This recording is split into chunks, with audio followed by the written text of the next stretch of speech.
took a budget policy statement. He has taken the budget estimates. He has proposed the finance bill. All those things are what he was basically highlighting yesterday and saying, this is the thinking of this administration in spending and raising of revenue in the next financial year. That's what we want to discuss.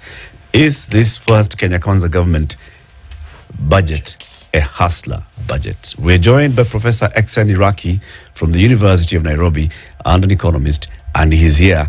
He's in the studio. Good morning, Prof. Good morning. How are you? It's been a while. Did you listen to the 3 hours lecture by Professor Jugunda Duma? You know, when a lecturer now starts going for 3 hours. I don't know. Why don't 3 hours, 26 minutes. I did not. You did not? Nope. She did? 3 hours, Did 26 you? minutes. Yes. Did you listen to the entire 3 hours and 6 minutes? I read the budget. I did not listen to it. I didn't listen to him either. Not because I'm a bad guy, but I was busy somewhere else. You were teaching. No, You were delivering a lecture of your own. I didn't want to say that. I didn't see him as a competitor. But here we are. Here we are. We'll be discussing that. To welcome you to the show, Prof, CT has the day's proverb. Today's proverb is... Well, this is a final proverb from the country of Zambia. The whole of this week, our proverbs have been from the country of Zambia. And this is our last proverb from that country. Mother, carry me. I will carry you too. Mother, carry me. I will carry you too. That sounds like social security. It does. Welfare state. Well, not welfare state. No, it does. I see it as social security. Yes. My mother will take care of me when I'm young. Yes. And when she grows older, I should take care of her. Yes. But they have not told us why it was mother, not father. Well, they haven't Fathers actually. don't carry us. They do. Economically. They do. They do. But the person who is seen as the caregiver, primary caregiver, tends to be the mother. And fathers have a habit of running away. Fathers have a habit of being absent. Not running away. You can get granular and say running away because now you're not giving details of the absence. And you can see it's very quiet. Fathers don't run away. Can you defend the fathers? No. Absence doesn't mean they're not there. That's the notion that is presented. But in the process of caregiving, they do not feature in the day-to-day upbringing of children in most cases. That one I agree with you. Yes. Do you have an equivalent proverb from Kenya? I haven't given it thought, no. But if I do, I'm sure I'll come across one. I'll wait for it next week. The proverbs from Kenya.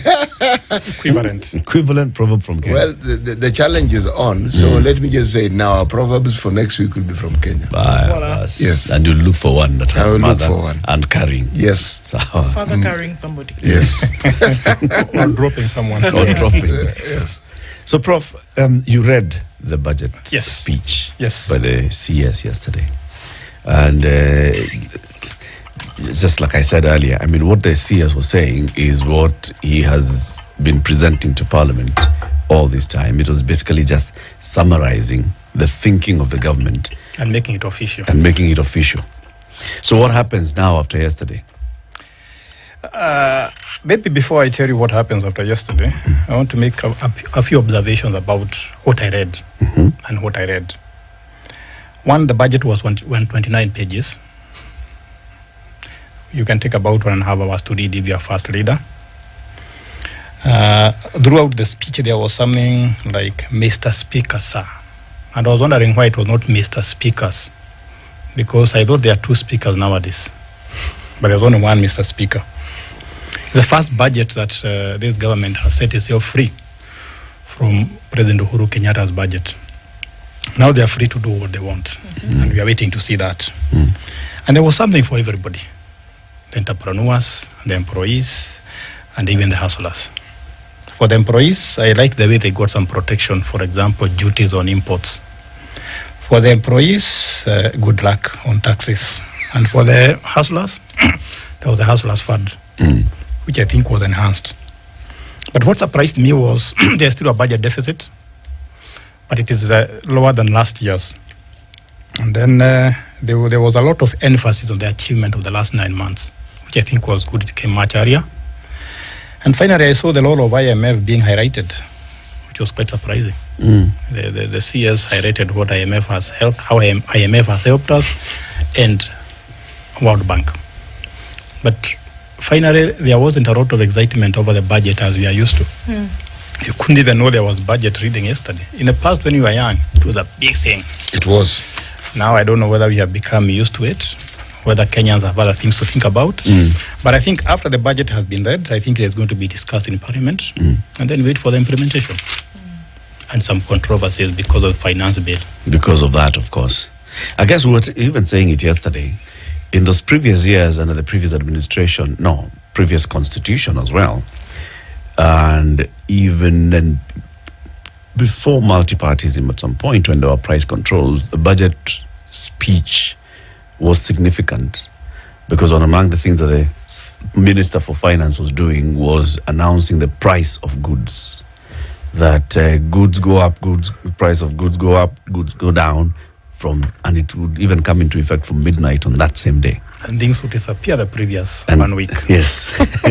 Things would disappear from the shelves, like you're saying. Some people would take the risk of actually hoarding things and then price goes down. And you're left with that kind of losses. talk. Proper losses.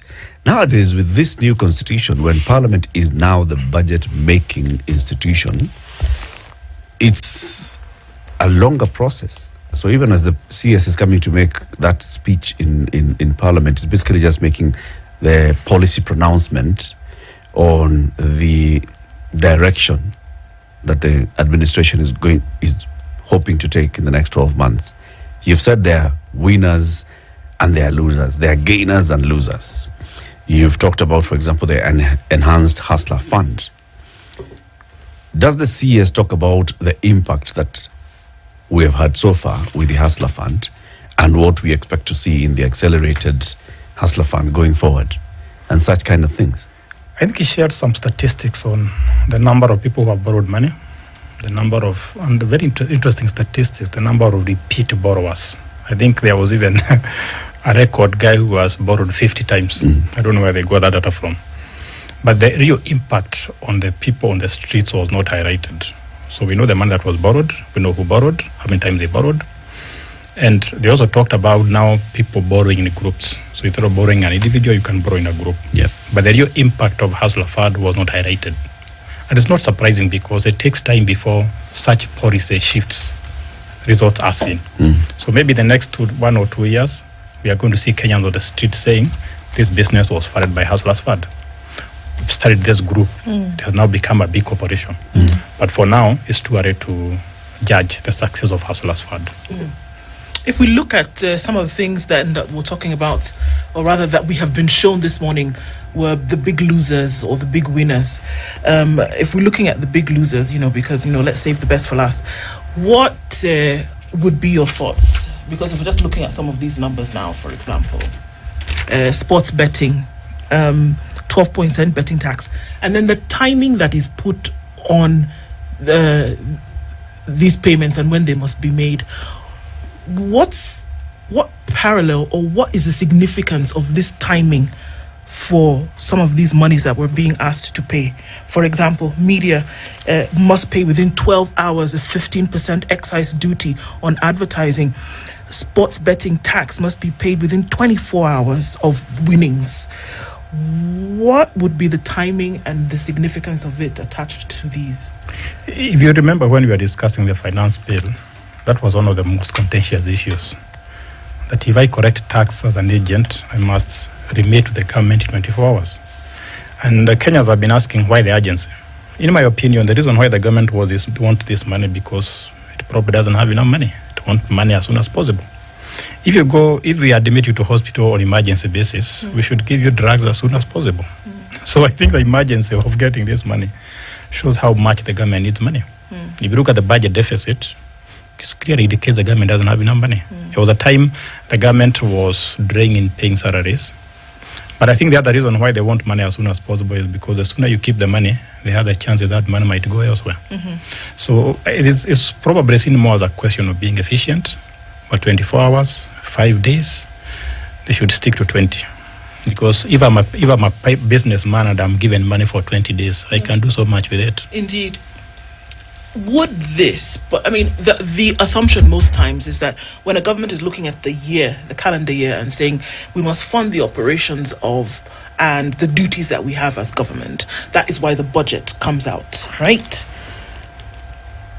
When you look at these numbers and then the finance bill, which essentially fuels your budget, you now say we are going to allow money to be gotten from 1, 2, 3, and that is what essentially will give life to this budget, right? Happens every year. That's true. Now, does it guarantee efficiency of use from an economic point of view? Does it guarantee that because we've said money will come from 1, 2, 3, 4, 5, and money will be reduced here, pulled here, does it guarantee that in that space, government will do everything that it's, number one, said it's going to do, and number two, everything it is supposed to do?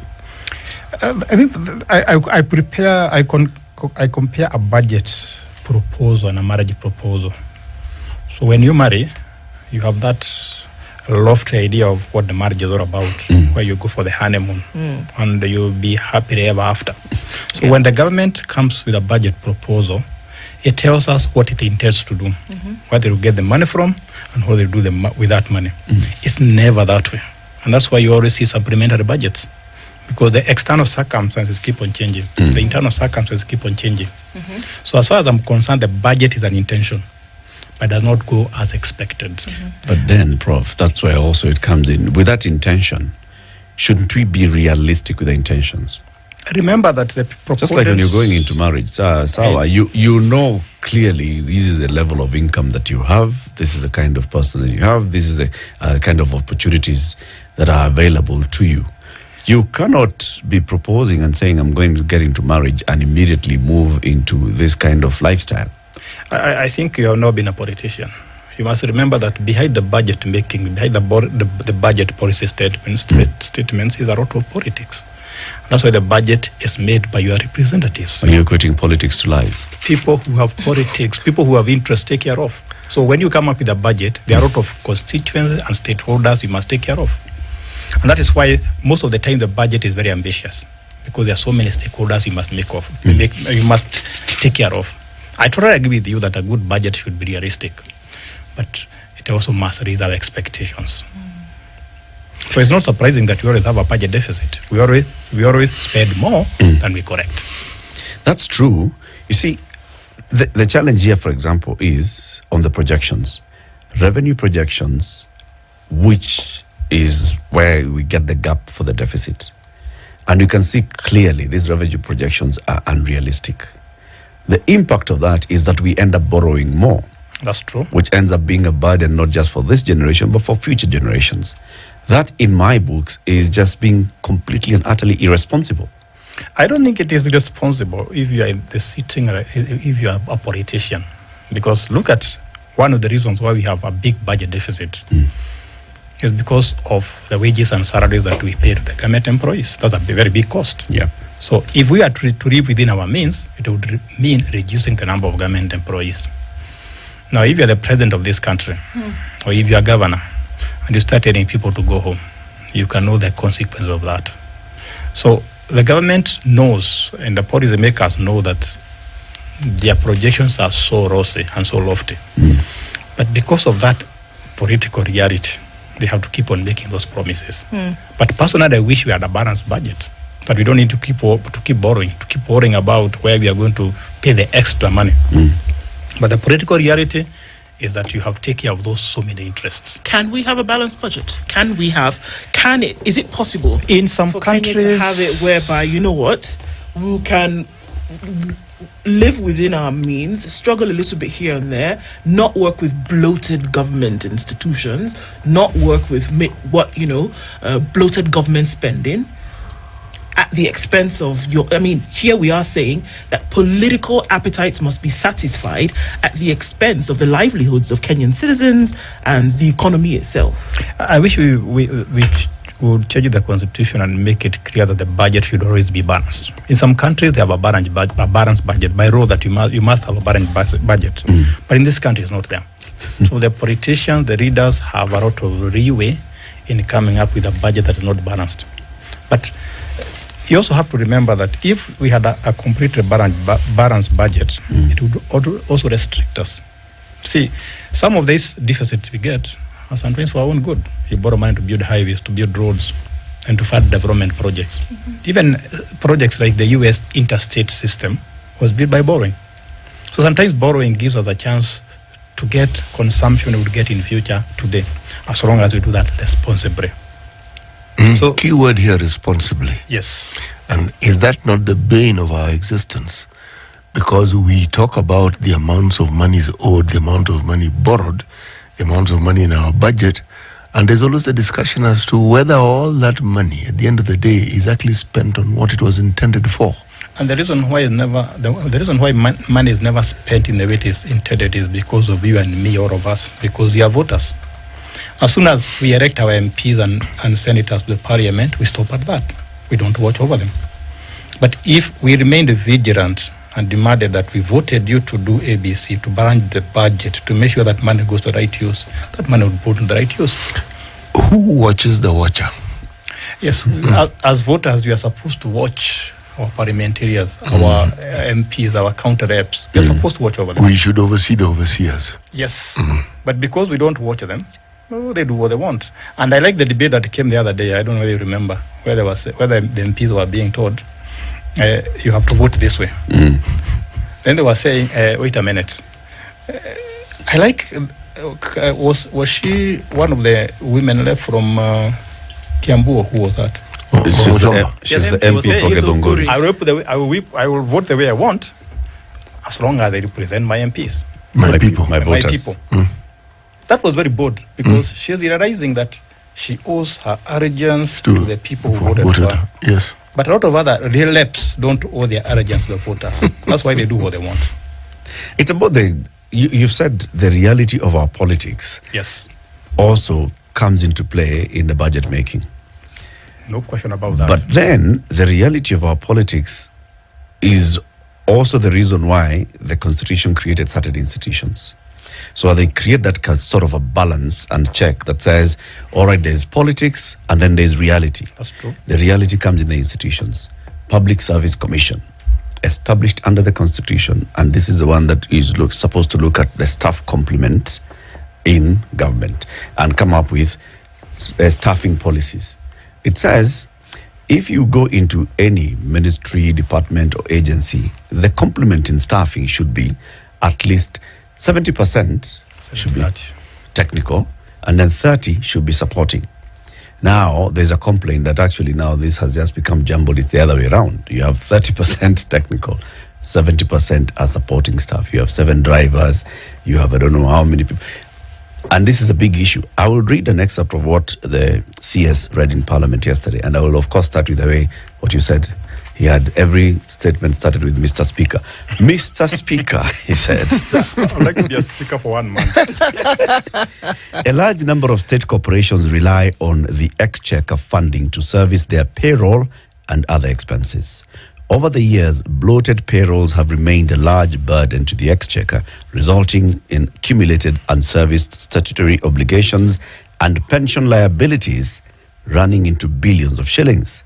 It's also been established that in most state corporations, a huge proportion of the staff complement comprises of support staff with a thin complement of technical staff, gravely affecting core service delivery. To address this, the State Corporations Advisory Committee will immediately embark on an